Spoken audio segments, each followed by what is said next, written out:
कुछ मूवीज सिर्फ एंटरटेन करती हैं और कुछ मूवीज आपको अनकंफर्टेबल सवाल पूछने पर मजबूर कर देती हैं। धुरंधर सेकंड कैटेगरी में आती है। ऑफिशियली ये एक फिक्शनल फिल्म है, लेकिन इसकी रूट्स रियल वर्ल्ड इवेंट्स और इंडिया के सिक्योरिटी लैंडस्केप से डीपली कनेक्टेड है। आज हम एक्सप्लोर करेंगे कि ये मूवी रियलिटी और फिक्शन के बीच इतना थिन लाइन कैसे मेंटेन करती है।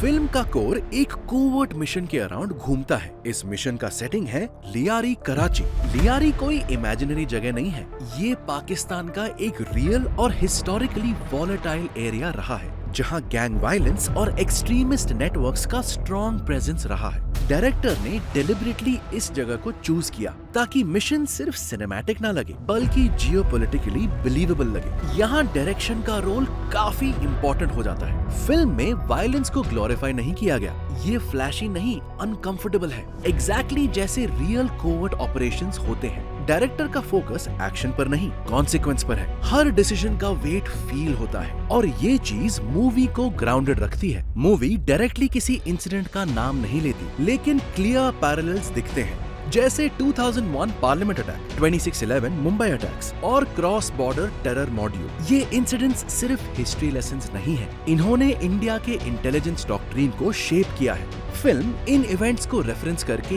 ये दिखाती है कि रॉ जैसी एजेंसीज रिएक्टिव नहीं होती, वो लॉन्ग टर्म चेस गेम खेलती है। ये सिर्फ इंडिया पाकिस्तान की स्टोरी नहीं है। ग्लोबली इंटेलिजेंस एजेंसीज, चाहे रॉ हो या ISI हो, इन्फिल्ट्रेशन, एसेट बिल्डिंग और साइकोलॉजिकल लेवरेज पर काम करती है। फिल्म सटली ये भी दिखाती है कि टेरर सिर्फ ट्रिगर दबाने से नहीं होता, उसके पीछे फंडिंग, प्लानिंग और प्रोटेक्शन होता है। अगर आप इस फिल्म को पठान जैसे मूवी से कंपेयर करें, डिफरेंस क्लियर हो जाता है। वहाँ स्पाइस को रोमांटिक हीरोज बनाया जाता है, यहाँ स्पाइस प्रोफेशनल्स हैं। No love story between enemy agents, no over the top patriotism, सिर्फ काम, प्रेशर और मॉरल एम्बिग्विटी।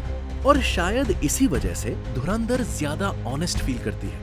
अब थोड़ा जूम लियारी पर। रियल दुनिया में यहीं से नाम आता है रहमान डकैत का, अब्दुल रहमान बलोच, जिसने ड्रग्स, एक्सटॉर्शन, किडनैपिंग और मर्डर के थ्रू कराची के इस एरिया में पैरेलल सरकार खड़ी कर ली थी। धुरंधर में इस रियल गैंगस्टर का सिनेमैटिक वर्जन प्ले करते हैं अक्षय खन्ना, जो रहमान नाम के डॉन के रूप में लियारी के अंडरवर्ल्ड को कंट्रोल करता है। इंडियन मीडिया ने क्लियरली लिखा है अक्षय का कैरेक्टर रहमान डकैत से इंस्पायर्ड है। दूसरी तरफ है रणवीर सिंह का हमजा अली मजारी, जिसका असली नाम फिल्म में जसकीरत सिंह रंगी बताया गया है, एक फिक्शनल इंडियन अंडरकवर एजेंट जो लियारी गैंग के बीच घुसकर रहमान का राइट हैंड बन जाता है। हमजा कोई ग्रेविटी डिफाइंग सुपर हीरो नहीं, ये एक ग्राउंडेड स्पाई है जो क्वाइटली ऑब्जर्व करता है, इंफॉर्मेशन निकालता है और नए भारत के लिए इनसाइड गेम खेलता है। तीसरा इम्पोर्टेंट चेहरा है अर्जुन रामपाल का मेजर इकबाल, जो ISI का ऑफिसर है और पाकिस्तान के डीप स्टेट को रिप्रेजेंट करता है। एनालिसिस इस कैरेक्टर को रियल जिहादी प्लानर से लूजली इंस्पायर्ड बताते हैं। फिल्म में मेजर इकबाल लियारी गैंग्स को फंडिंग, फेक करेंसी और टेरर प्लानिंग के लिए यूज करता है, जो कराची के क्राइम टेरर पॉलिटिक्स नेक्सस वाली रियल रिपोर्ट से मैच करता है। फिल्म का कोर पॉलिटिकल मैसेज सिंपल है, नया भारत सॉफ्ट स्टेट नहीं है। Surgical strikes, Balakot air strikes और ऑपरेशन सिंदूर जैसे एक्शंस ये क्लियर करते हैं कि पाकिस्तान की सॉइल से आने वाले टेरर का जवाब अब सिर्फ स्टेटमेंट से नहीं, कैलिब्रेटेड मिलिट्री स्ट्राइक से दिया जाएगा। अटैक होगा तो कॉस्ट भी होगा। ये कहानी यही खत्म नहीं होती।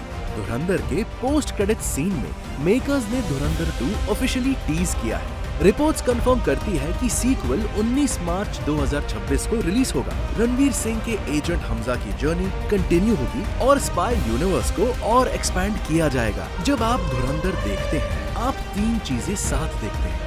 लियारी गैंग वॉर का रियल शैडो, इंडिया पर हुए पार्लियामेंट अटैक और 26/11 जैसे असली जख्म, और नया भारत का वो स्टांस जो अब एक्शन में दिख रहा है। ये सिर्फ एक फिल्म नहीं बल्कि एक क्लियर मैसेज है, भारत को कमजोर समझना अब महंगा पड़ेगा।